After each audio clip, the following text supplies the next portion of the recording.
हमारे कार्य में या फिर सामाजिक जीवन में कई सारी अप्रिय घटनाएं होती रहती है।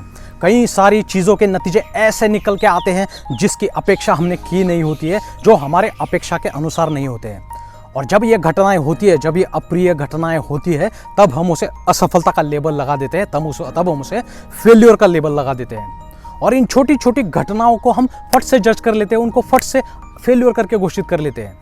मान लीजिए जैसे कोई इंटरव्यू में आप रिजेक्ट होते हो, या फिर किसी एग्ज़ाम में आपको कम मार्क्स आ जाते हैं, या फिर आप ऐसा कोई प्रोडक्ट लॉन्च करते हो जिसको मार्केट रिस्पांस अच्छा नहीं मिला, तो हम हताश हो जाते हैं, हम निराश हो जाते हैं और उस घटना को फेल्योर घोषित कर लेते हैं।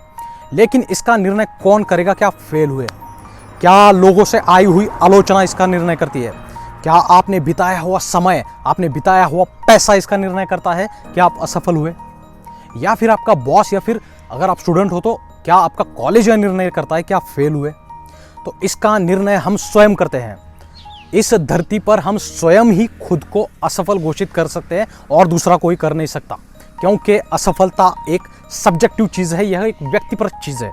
देखिए, किसी एक अप्रिय घटना को एक व्यक्ति असफलता करके देख सकता है, या फिर उसी घटना को वह व्यक्ति एक लर्निंग एक्सपीरियंस करके देख सकता है। यह उस देखने वाले के नज़रिए के ऊपर है कि वह उसको कैसे देखता है, क्योंकि यह एक सब्जेक्टिव है।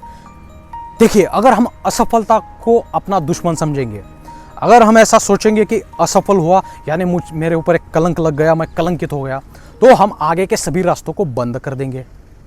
देखिए, अगर हमें उपलब्धि हासिल करनी है, कुछ उपलब्धि हासिल करनी है, तो कार्य तो करना पड़ेगा, और कार्य करेंगे तो गलतियां होगी, क्योंकि अपूर्णता ही मनुष्य का सार है।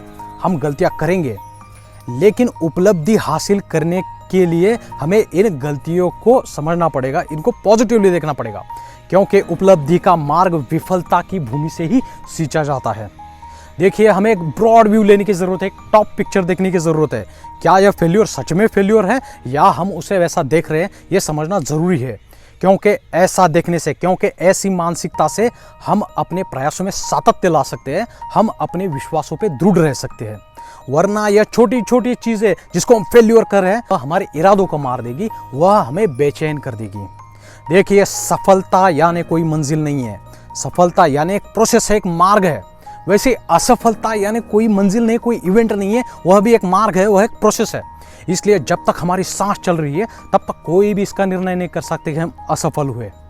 और इस किताब के सारांश का तीसरा पार्ट मैं लेके जल्द ही वापस आऊँगा। तब तक के लिए धन्यवाद।